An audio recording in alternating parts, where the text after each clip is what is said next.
Juntos, mais uma vez, para o nosso estudo em grupo.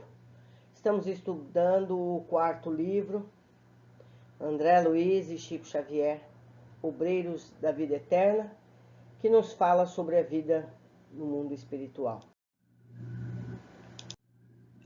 Convite ao bem.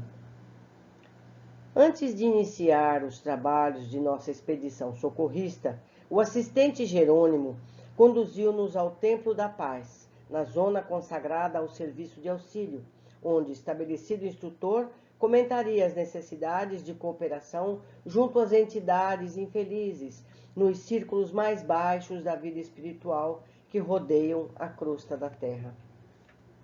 A maravilhosa noite derramava inspirações divinas. Ao longe, constelações faiscantes semelhavam-se a pérolas caprichosamente dispostas numa colcha de veludo imensamente azul. A paisagem lunar oferecia detalhes encantadores. Picos e crateras salientavam-se à nossa vista, embora a considerável distância num deslumbramento de filigrana preciosa. Fulgurava o Cruzeiro do Sul, como símbolo sublime, desenhado ao fundo azul escuro do firmamento. Canopus, Sírios, Antares brilhavam infinitamente, figurando-se-nos balizas radiosas e significativas do céu. A Via Láctea, dando-nos a impressão de prodigioso ninho de mundos, parecia um dilúvio de moedas resplandecentes a se derramarem de cornucópia gigantesca e invisível, convidando-nos a meditar nos segredos excelsos da natureza divina. E as suaves virações noturnas, virações são brisas, osculando-nos a mente em êxtase, passavam apressadas, sussurrando-nos grandiosos pensamentos, antes de se dirigirem às esferas distantes. O templo, edificado no supé de graciosa colina, apresentava aspecto festivo em virtude da iluminação feérica a projetar singulares efeitos nos caminhos adjacentes. As torres, à maneira de agulhas brilhantes, alongavam-se pelo céu, contrastando com o indefinível azul da noite clara, e cá embaixo as flores de variadas figurações eram taças luminosas, servindo luz e perfume, balouçando de leve na folhagem ao sopro incessante do vento. A gente já tinha informação de que as flores, no plano espiritual, recolhem a luz do sol durante o dia e as projetam à noite. Queria umas flores dessas no meu jardim. Seguindo, não éramos os únicos interessados na palestra da noite, porque numerosos grupos de irmãos se dirigiam ao interior, acomodando-se no recinto. Eram entidades de todas as condições, fazendo-nos sentir o geral interesse dessas lições em perspectiva. Seguíamos o assistente Jerônimo, padre Hipólito, a enfermeira Luciana e eu, constituindo pequena equipe de trabalho, incumbida de cooperar na crosta planetária durante 30 dias, aproximadamente, em caráter de auxílio e estudo, com vistas ao nosso desenvolvimento espiritual. Jerônimo, o orientador de nossas atividades pela nobreza de sua posição, percebendo-me curiosidade perante as movimentadas conversações em derredor, explicou gentil. Muito justa a atenção em torno do assunto. Admito que a quase totalidade dos interessados e estudiosos que afluem à casa integram comissões e grupamentos de socorro nas regiões menos evoluídas. E demorando o olhar nas fileiras de jovens e velhos que demandavam o interior, acrescentou: a palavra do instrutor Albano Metelo merece a consideração excepcional da noite. Trata-se de um campeão das tarefas de auxílio aos ignorantes e sofredores dos círculos imediatos à crosta terrestre. Somos aqui diversos grupos de aprendizes, e a experiência dele nos proporcionará infinito bem. Breves minutos decorreram e penetramos por nossa vez o recinto radioso. Vagavam no ar suaves melodias, precedendo a palavra orientadora. Flores perfumosas, ornamentando o ambiente, embalsamavam a nave ampla. Alguns instantes agradabilíssimos de espera e o emissário apareceu na tribuna simples, magnificamente iluminada. Era um ancião de porte respeitável, cujos cabelos lhe teciam uma coroa de neve luminosa. Seus olhos calmos, esplendidamente lúcidos, irradiavam-se forças simpáticas que de súbito nos dominaram os corações. Depois de estender sobre nós a mão amiga, num gesto de quem abençoa, ouviu-se o coro do templo, entoando o hino Glória aos servos fiéis, que era assim. Me perdoem, não vou cantar, vou só ler. Ó Senhor, abençoa os teus servos fiéis, mensageiros de tua paz, semeadores de tua esperança. Onde haja sombra de dor, acende-lhes a lâmpada da alegria. Onde domine o mal, ameaçando a obra do bem, abre-lhes a porta oculta a tua misericórdia. Onde surgem acúteos de ódio, auxilia-nos a cultivar as flores bem-aventuradas de teu sacrossanto amor. Senhor, são eles, teus heróis anônimos, que removem pântanos e espinheiros, cooperando em tua divina semeadura. Concede-lhes os júbilos interiores da claridade sagrada em que se banham as almas redimidas. Unge-lhe os corações com harmonia celeste, que reservas ao ouvido santificado. Descortina-lhes as visões gloriosas, que guardas para os olhos dos justos. Condecora-lhes o peito com as estrelas da virtude leal. Enche-lhes as mãos de dádivas bendita, para que repartam em teu nome a lei do bem, a lua da perfeição, o alimento do amor, a veste da sabedoria, a alegria da paz, a força da fé, o influxo da coragem, a graça da esperança, o remédio retificador. Ó Senhor, inspiração de nossas vidas, mestre de nossos corações, refúgio dos séculos terrestres, faze brilhar teus divinos lauréis e teus eternos dons, a fronte lúcida dos bons, os teus servos fiéis. O instrutor ouviu em silêncio, de olhos molhados, deixando transparecer íntimo júbilo, enquanto a maioria da assembleia disfarçava discretamente as lágrimas que os acentos harmoniosos do cântico nos arrancavam do coração. Em se perdendo no espaço, as derradeiras notas da melodia sublime, Metelo, sem qualquer luxo de gesticulação, saudou-nos com expressiva simplicidade, desejando a paz do Senhor, e prosseguiu. Não mereço, amigos, o preito de carinho desta noite. Não tenho servido fielmente aquele que nos ama desde o princípio, e por isso vosso hino confunde-me. Mero soldado das lides evangélicas, trabalho ainda no campo da própria redenção. Fiz ligeira pausa, fitou-nos paternal e continuou. Ainda a minha personalidade não interessa. Venho falar-vos de nossos trabalhos singelos nas regiões espirituais ligadas à crosta da terra. Ó, meus irmãos, é necessário apelar para as nossas energias mais recônditas. As zonas purgatoriais multiplicam-se assustadoramente em derredor dos homens encarnados. A distância dos teatros de angústia vinculados às realizações edificantes de nossa colônia espiritual, preservando valiosas reservas da vida infinita para essa mesma humanidade que se debate no sofrimento e nas trevas. Nem sempre formulamos uma ideia exata da ignorância e da dor que atormentam a mente humana. Quanto aos problemas da morte, a felicidade faz que nasçam aqui as fontes inesgotáveis da esperança. Os que se preparam ante os voos maiores da eternidade trazem os olhos voltados para a esfera superior, na contemplação do ilimitado porvir, e os que se esforçam por merecer a bênção da reencarnação na crosta terrestre fixam as suas aspirações mais fortes no soberano propósito de redenção, organizando-se perante o futuro, ousados nas solicitações de trabalho e arrojados no bom ânimo. Todos os pormenores da vida nesta cidade falam alto de nossos objetivos de equilíbrio e elevação.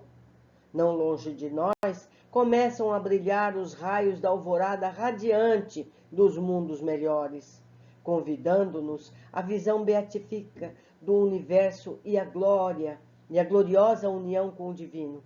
Mas o orador fez significativo intervalo, parecendo escutar vozes e chamamentos a paisagens distantes, e prosseguiu: os nossos irmãos que ainda ignoram a luz? Subiríamos até Deus num círculo fechado? Como operar o insulamento egoístico a caminho do Pai amoroso e leal, que acende o sol para os santos e os criminosos para os justos e injustos? Metelo mostrou uma chama de zelo sagrado nos olhos percussientes e exclamou depois de curta reflexão: nós, que procuramos a santidade e a justiça, alcançaríamos acaso semelhante orientação se outras fossem as circunstâncias que nos regeram até aqui? Construtores de nossos próprios destinos por delegação natural do Criador, onde permaneceríamos agora sem os favores da oportunidade e o obséquio da proteção de benfeitores desvelados? Indubitavelmente, os ensejos de elevação felicitam todas as criaturas.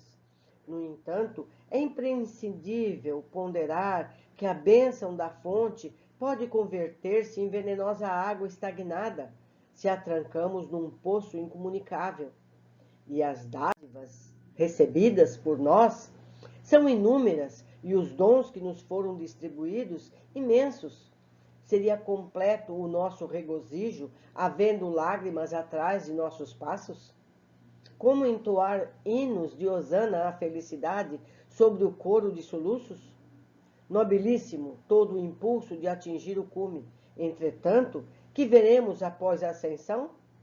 Entre os júbilos de alguns, identificaríamos a ruína e a miséria de multidões incalculáveis. Neste momento, envolvido nas vibrações de profundo interesse dos ouvintes, imprimiu novo acento ao verbo luminoso e tornou-o com indefinível melancolia. Também eu tive noutro tempo a obcecação de buscar apressado a montanha. A luz de cima fascinava-me e rompi todos os laços que me retinham embaixo, encetando dificilmente a jornada. A princípio feri-me nos espinhos pontiagudos da senha, experimentei atrozes desenganos. Consegui, porém, vencer os óbices imediatos e ganhei jubiloso pequenina eminência. Em me voltando, todavia, espantou-me a visão terrífica do vale. O sofrimento, a ignorância dominavam em plena treva. Desencarnados e encarnados lutavam uns contra os outros em combates gigantescos, disputando gratificações dos sentidos animalizados. O ódio criava moléstias repugnantes. O egoísmo abafava impulsos nobres. A vaidade operava horrenda cegueira. Cheguei a sentir-me feliz diante da posição que me distanciava de tamanhas angústias. Contudo, quanto mais me vangloriava dentro de mim mesmo, embalado na expectativa de atravessar mais altos cumes, eis que, certa noite, notei que o vale se represava de refulgente luz. Que sol misericordioso visitava o antro sombrio da dor? Seres angélicos desciam, céleres e radiosos pináculos, ocorrendo às zonas mais baixas, obedecendo ao poder de atração da claridade bendita. Que acontecera? Perguntei ousadamente, interpelando um dos áulicos celestiais. O Senhor Jesus visita hoje os que erram nas trevas do mundo, libertando consciências escravizadas. Nem mais uma palavra. O mensageiro do plano divino não podia conceder-me mais tempo. Urgia descer para colaborar com o mestre de amor, diminuindo os desastres que das quedas morais, amenizando o padecimento, pensando feridas, secando lágrimas, atenuando o mal e, sobretudo, abrindo horizontes novos à ciência e à religião, de modo a desfazer a multimilenária noite da ignorância. Novamente sozinho, na peregrinação para o alto, reconsiderei a atitude que me fizera impaciente. Em verdade, para onde marchava meu espírito, Deus preocupado na imensa família humana, junto da qual aurira minhas mais ricas aquisições para a vida imortal? Por que enojar-me ante o vale, se o próprio Jesus, que me centralizava as inspirações, trabalhava solícito para que a luz de cima penetrasse nas entranhas da terra? Não praticava eu o crime execrável da usura? Olvidando aqueles entre os quais adquirira o roteiro destinado à minha própria ascensão? Como subir sozinho, organizando um céu exclusivo para a minha alma, lastimavelmente abstraída dos valores da cooperação que o mundo me prodigalizava com generosidade e abundância? Mostrava-se o instrutor intensamente comovido. Detive-me então, continuou, e voltei. Efetivamente, o caminho vertical é purificador da superioridade, é a sublime destinação de todos. O cume, bafejado de resplendor solar, é sempre um desafio benéfico aos que vagueiam sem rumo. Na planície, o alto polariza naturalmente as supremas esperanças dos que ainda permanecem embaixo. Todavia, à medida que penetramos o domínio da altura, imprimem-se-nos na mente e no coração as leis sublimes de fraternidade e misericórdia. Os grandes orientadores da humanidade não mediram a própria grandeza, senão pela capacidade de regressar aos círculos da ignorância para exemplificarem o amor e a sabedoria, a renúncia e o perdão aos seus semelhantes. E por esse motivo que necessitamos temperar todo o impulso de elevação com o sal do entendimento, evitando a precipitação dos despenhadeiros do egoísmo e da vaidade fatais. Metelo silenciou por instantes e, diante da comoção com que lhe acompanhavam a palestra, retomou o verbo com outra inflexão de voz.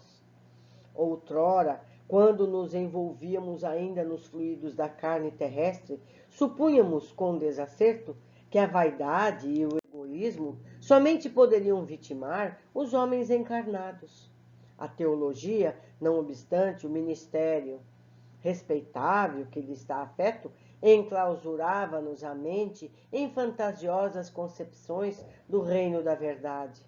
Esperávamos um paraíso fácil de ser conquistado pela deficiência humana e temíamos um inferno difícil de regenerar-nos. Nossas ideias alusivas à morte confinavam-se a essas ridículas limitações. Hoje, porém, sabemos que depois do túmulo há simplesmente continuação da vida. Céu e inferno residem dentro de nós mesmos. A virtude e o defeito, a manifestação sublime e o impulso animal, o equilíbrio e a desarmonia, o esforço de elevação e a probabilidade de queda, perseveram aqui após o trânsito do sepulcro, compelindo-nos à serenidade e à prudência. Não nos encontramos senão em outro campo de matéria variada, noutros domínios vibratórios do próprio planeta, em cuja crosta tivemos experiências quase inumeráveis. Como não equilibrar, portanto, o coração no exercício efetivo da solidariedade? Logicamente, não exortamos ninguém a novos mergulhos no lodo antigo. Não desejamos que que os companheiros previdentes regressem à posição de filhos pródigos distanciados voluntariamente do Eterno Pai, nem pretendermos interromper a marcha laboriosa dos servidores de boa vontade, a caminho dos cimos da vida. Apelamos tão só no sentido de cooperardes nos trabalhos de socorro às esferas escuras. Sois livres e dispondes de tempo no desempenho dos deveres nobilitantes a que fostes chamados em nossa colônia espiritual. Nada mais razoável que o proveito da oportunidade no planejamento da SS. Entretanto, na qualidade de velho cooperador das tarefas de auxílio, ousamos rogar vosso interesse generalizado pelos que erram no vale da sombra e da morte, aguardando a esmola possível de vosso tempo em favor de nossos semelhantes, defrontando agora por situações menos felizes, não em virtude dos desígnios divinos, mas em razão da imprevidência deles mesmos. Contudo, qual de nós não foi invigilante algum dia? Fez o orador uma pausa mais longa e continuou. De nossos amigos encarnados, não podemos esperar, por enquanto, concurso maior e mais eficiente nesse sentido. Presos nas grades sensoriais, progridem lentamente na aprendizagem das leis que regem a matéria e a energia. Quando convidados a visitar nossos círculos de edificação, fora da instrumentalidade fisiológica, regressam ao corpo assombrados pelas visões rápidas que lhes foi possível arquivar, e em transmitindo suas lembranças aos contemporâneos, operam a coloração das águas simples e pura da verdade com os seus pontos de vista e predileções pessoais no terreno da ciência, da filosofia e da religião. Bernardin de Saint-Pierre, o romancista trazido por amigos a regiões vizinhas da crosta planetária, volta ao seu meio de ação e traça aspectos que asseverou pertencerem ao planeta Vênus. Huygens, o astrônomo, recebe mentalmente algum noticiário de nossas esferas de luta e ensaia teorias referentes à vida em outros mundos, afirmando que os processos biológicos nos orbes distantes são absolutamente análogos aos da crosta da Terra. Teresa d'Ávila, a religiosa santificada, transporta-se à paisagem de nosso plano, onde se lamentam almas sofredoras, e torna o corpo carnal, descrevendo o inferno para seus ouvintes e leitores. Swedenborg, o grande médium, percorre alguns trechos de nossa zona de ação e pinta os costumes das habitações astrais como melhor lhe parece, imprimindo às narrações os fortes característicos de suas concepções individuais. Quase todos os que vieram momentaneamente ao nosso campo de trabalho voltaram ao esforço humano, exibindo a experiência de que foram objeto, pincelando-a com a tinta de suas inclinações e estados psíquicos, porque se encontram fundamente arraigados ao chão inferior do próprio eu.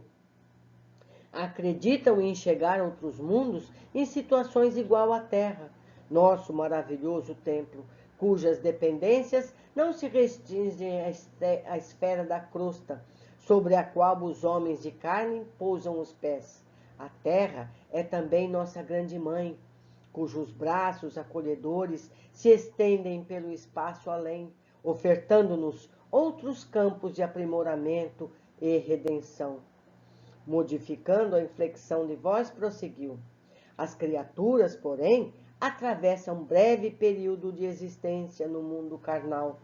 A maioria demora-se nas estações expiatórias do resgate difícil e confundem-se nas vibrações perturbadoras do sofrimento e do medo. Fazem da morte uma deusa sinistra. Apresentam o fenômeno natural da renovação com as mais negras cores, agarradas às sensações do dia que passa, ignoram como dilatar a esperança e transformam a separação provisória numa tangível noite de amarguroso adeus. Vítimas da ignorância em que se comprazem, internam-se em florestas de sombra, onde perdem toda a paz, convertendo-se em presas delirantes dos infernos de horror, criados por elas mesmas nos desvairamentos passionais. Como esperar delas a colaboração precisa, com a extensão desejável, se pela indiferença para com os próprios destinos mergulham diariamente nos rios de treva, desencanto e pavor?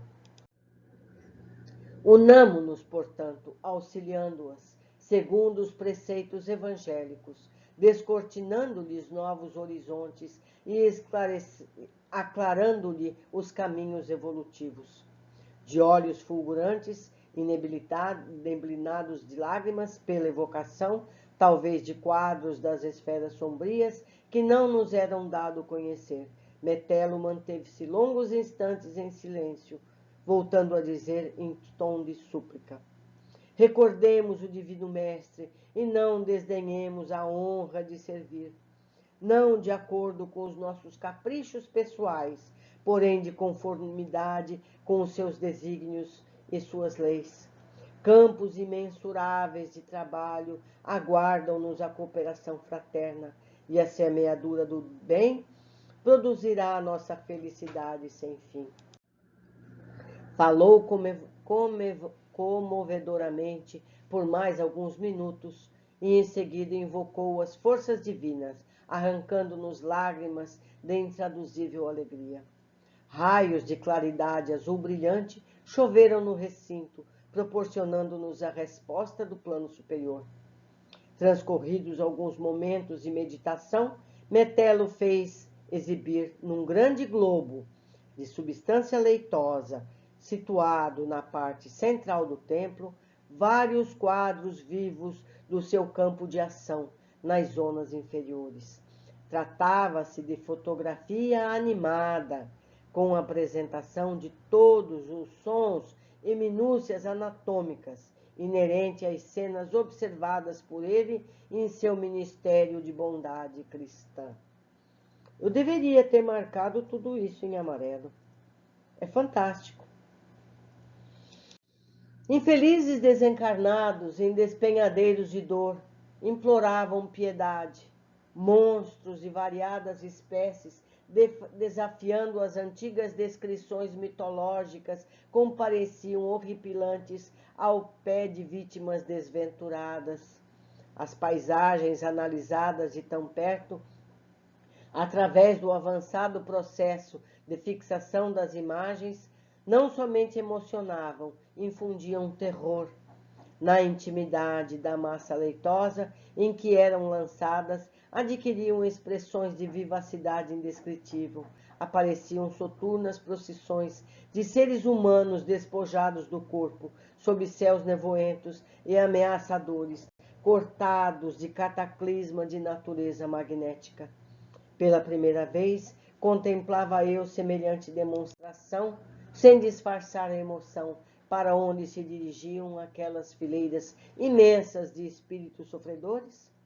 Como se sustentariam os ajuntamentos de almas desalentadas e semi-inconscientes que me era dado divisar ali, ante os meus olhos tomados de assombro, atoladas em poços escuros de lama e padecimento? Em dado instante, a voz do instrutor quebrou o silêncio.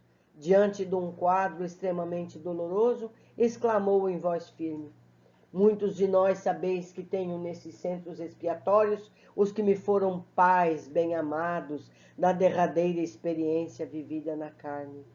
Prisioneiros ainda de torturantes recordações. No entanto, crede, não nos move qualquer propósito egoístico nas tarefas de auxílio, porque temos aprendido com o Senhor que a nossa família se encontra em toda parte. Observei que ninguém ousou voltar-se para Metelo em seu testemunho de humildade, comovidíssimo por minha vez ante a demonstração de entendimento evangélico a que assistia. Notei o olhar expressivo que o assistente Jerônimo me endereçou.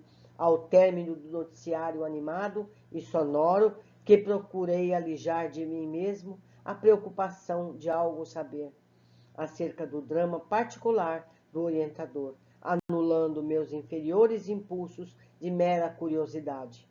Fim dos trabalhos, que ocuparam um pouco mais de 2 horas, inclusive a palestra instrutiva. Vários grupos eram apresentados ao instrutor por unidos dirigentes do templo.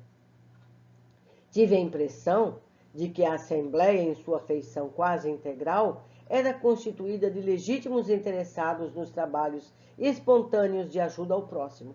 Pelas saudações e pelas frases que se faziam acompanhar, percebi que se aglomeravam no recinto grandes e pequenos conjuntos de servidores em diversas missões, com objetivos múltiplos. Consagravam-se alguns ao amparo de criminosos desencarnados, outros socorros de mães aflitas, colhidas inesperadamente pelas renovações da morte. Outros ainda interessavam-se pelos ateus, pelas consciências encarceradas no remorso, pelos enfermos da carne, pelos agoniantes da crosta, pelos dementes sem corpo físico, pelas crianças em dificuldades no plano invisível dos homens, pelas almas desanimadas e tristes, pelos desequilibrados de todos os matizes, pelos missionários perdidos ou desviados, pelas entidades jungidas às vísceras cadavéricas, pelos trabalhadores da natureza, necessitados de inspiração e carinho. Para todos, possuía o mentor uma sentença generosa e estímulo e admiração. Chegada a nossa vez, Jerônimo nos apresentou gentilmente. Metelo, temos aqui 3 companheiros que me seguirão agora em missão de socorro. Muito bem, exclamou o interpelado. Que o divino servidor os inspire. Abraçou-nos com simplicidade e perguntou: partem em obrigação especializada? Sim, esclareceu nosso orientador. Devemos atender nos próximos 30 dias a 5 dedicados colaboradores nossos, prestes a desencarnarem na crosta. Trabalham fiéis à causa do bem, e as nossas autoridades encarregaram-nos de atender-lhes aos casos pessoais. Prevejo muito êxito, comentou Albano Metelo, fixando em nós o olhar sereno. Revelando espontânea alegria pelas palavras ouvidas, Jerônimo acrescentou o delicado: confio na dedicação dos meus companheiros. Seguem comigo um ex-padre católico, uma enfermeira, um médico. Seremos 4 servos em ação ativa. Compreendo, aduziu o instrutor. Vamos com autorização para efetuar experiências, estudos, auxílios eventuais de conformidade com as circunstâncias, em vista do caráter de nosso trabalho, em que nos prodigalizará ensejo de diferentes observações. Enviou-nos Metelo reconfortante sorriso de otimismo e confiança, cumprimentou-nos individualmente e, depois de abraçar o nosso diretor, com intimidade exclamou: que o mestre os ilumine e conduza. Eram as palavras de despedida. Outro grupo socorrista aproximou-se dele e retiramo-nos do templo de paz, repletos do pensamento salutar de servir aos semelhantes em nome de Deus. Lá fora, a noite de maravilhas era bem uma festa silenciosa, em que o aroma das flores convidava para o banquete celeste da luz. Meus amigos, a leitura deste capítulo me fez ver várias passagens que eu deveria ter registrado com mais cuidado. A gente percebe aqui, nessa leitura, que Metelo se comparou com as pessoas na Terra, que só pensam em enriquecer, sem levar em conta as pessoas ao redor. Ele só queria subir para o plano espiritual mais alto, mais alto, mais alto. E quando ele chegou lá de cima, até o ponto em que ele seguiu, e ele viu o desespero dos que estavam aqui embaixo, e quando ele viu Jesus em pessoa, em passeio ao plano inferior para salvar almas, ele se sentiu envergonhado. Ele comparou o seu comportamento com o comportamento dos erros de nós humanos, que só pensam em crescer sem pensar nos que estão à sua volta. O erro é o mesmo, mas ele se corrigiu e voltou para o trabalho. Isso no plano espiritual. No plano físico, do plano espiritual, a gente viu um equipamento muito curioso, que ele mostrou nesse globo leitoso uma situação distante para que todos pudessem ver. Ele projetou ali o sofrimento das pessoas em planos terríveis de sofrimento e angústia. É como os equipamentos que nós temos hoje, que a gente vê via satélite uma região da Terra em pleno movimento. Então, são muitos os aspectos nesse capítulo que merecem ser reobservados. Mas vamos ao pouco que eu vi para explanar para vocês. Primeiro, a paisagem lunar oferecia detalhes encantadores. Picos e crateras salientavam-se à nossa vista, embora a considerável distância, num deslumbramento de filigrama preciosa. É um detalhe singelo, mas interessante. A atmosfera em nosso lar, mais sutil, permite que se veja o relevo da Lua, coisa que só vemos aqui no plano físico, com lunetas ou telescópios. E ele vai além, ele descreve várias situações celestes de uma forma muito mais viva do que nós temos aqui na Terra. Porque ele não conta com essa atmosfera densa que nós vivemos. Segundo, André descreve detalhadamente a paisagem e, entre tantos detalhes, fala das flores. Eram taças luminosas, servindo luz e perfume. Isso já nos foi descrito em outras obras, que as flores irradiam luz à noite. Terceiro, mais uma vez vemos referência a espíritos e outras denominações religiosas. O mundo espiritual não é espírita. O padre Hipólito. O mundo espiritual é composto de espíritos de todos os graus de conhecimento e evolução. Naturalmente que esse padre citado conhece a reencarnação, pois está entre os que lidam constantemente com essa realidade, mas ainda tem suas lides nos grupos católicos. Provavelmente, não temos certeza, seguiremos tendo na Terra variadas formas de culto ao Criador. Mas em breve, todos os segmentos religiosos serão reencarnacionistas, porque a ciência em breve demonstrará que a reencarnação é uma lei biológica e não uma crença simplesmente.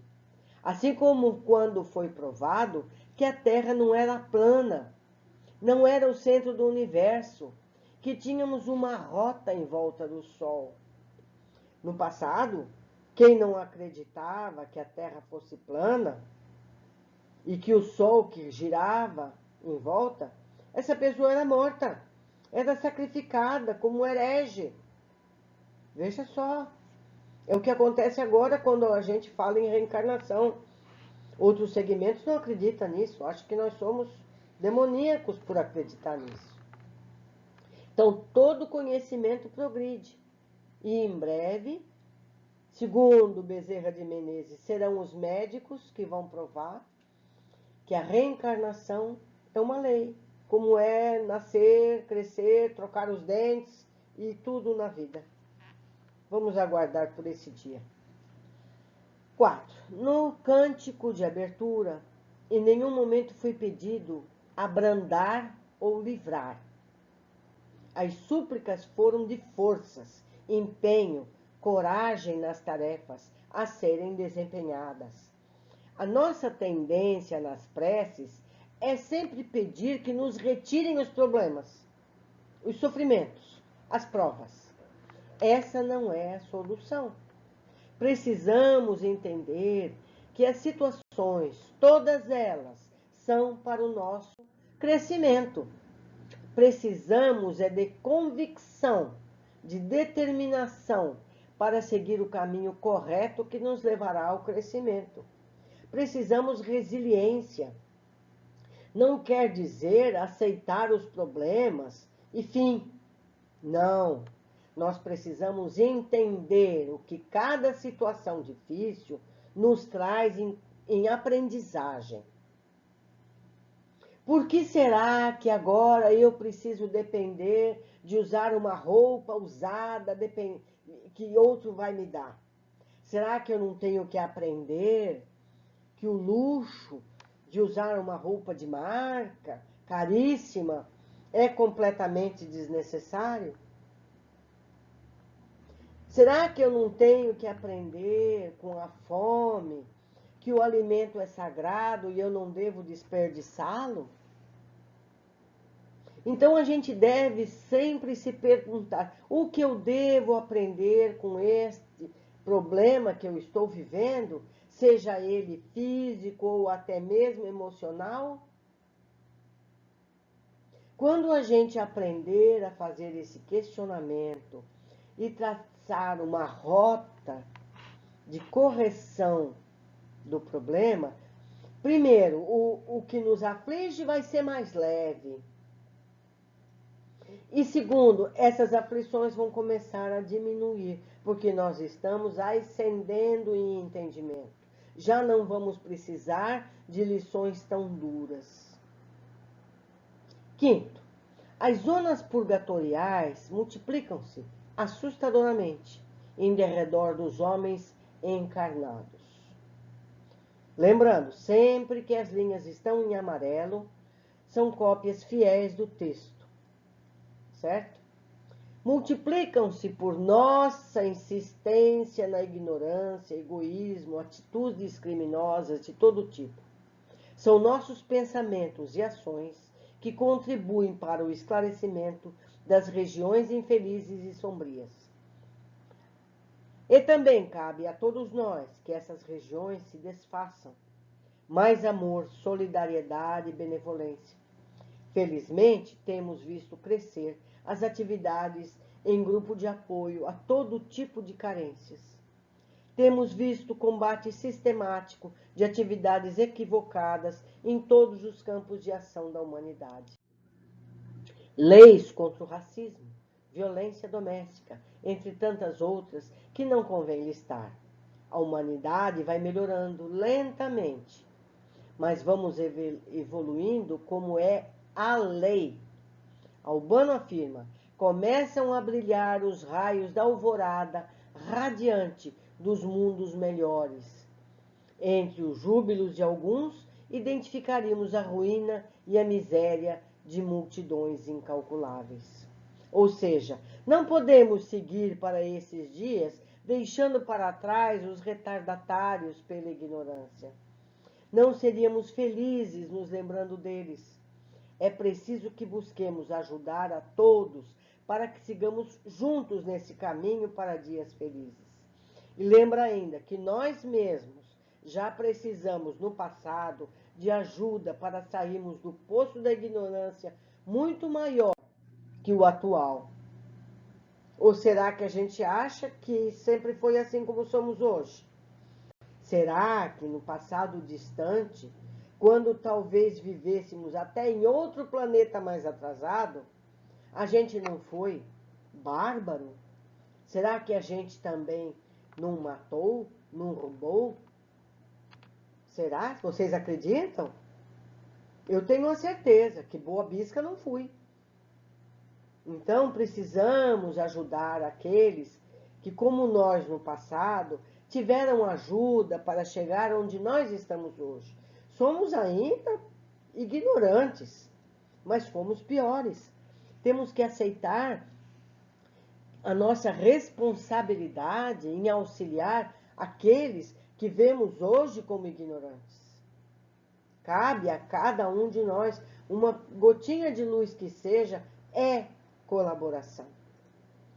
Ele continua narrando sua subida nas escaladas vibratórias, mas vê anjos descendo aos abismos. Quando questiona, descobre: o Senhor Jesus visita hoje os que erram nas trevas do mundo, libertando consciências escravizadas.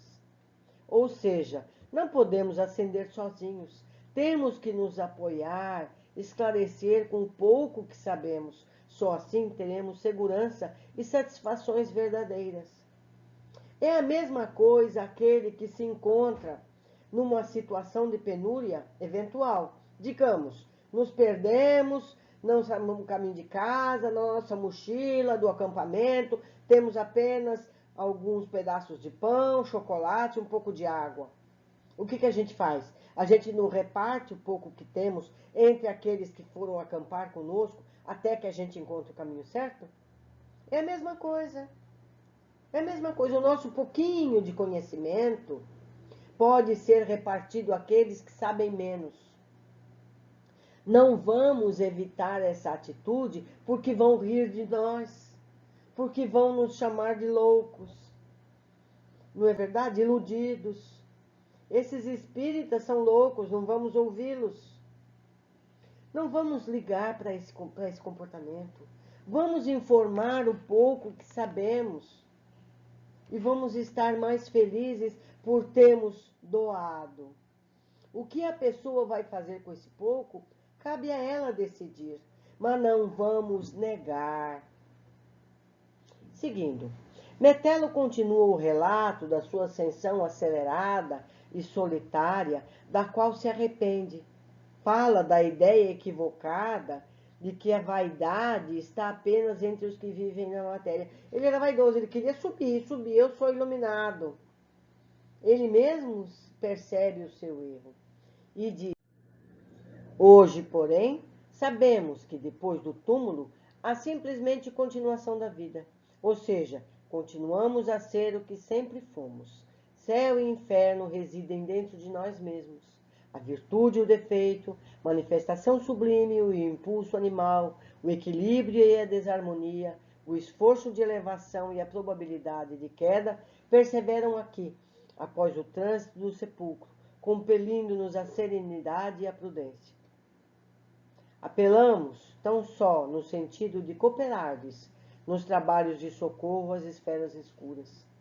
Todo esse esclarecimento tem a finalidade de estimular a todos que cooperem nas descidas socorrísticas e esclarecedoras. Os ouvintes eram candidatos a cooperadores. Então, meus amigos, que esses exemplos nos sirvam. Nós sabemos que a qualquer momento podemos, aqui encarnados, cometer um erro terrível. Nós não estamos livres disso, nós não somos perfeitos. Uma discussão qualquer, a gente partir para a agressividade, não é? Numa situação qualquer, a gente ser mais usurário, evitar a doação, quando poderíamos doar alguma coisa de nós, seja financeira, seja emocionalmente, não é verdade? Então, que nos sirva de exemplo tudo isso e que a gente seja mais rigoroso com nossos comportamentos. O importante é nos corrigirmos o quanto antes. Eu fui rude, eu neguei aquela esmola. Não importa o que, volta e reconhece.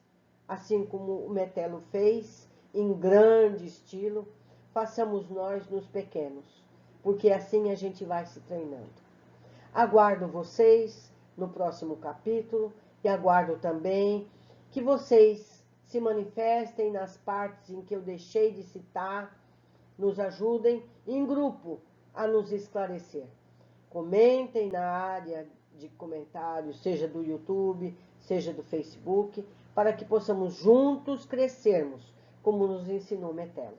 Um grande abraço e até nosso próximo encontro.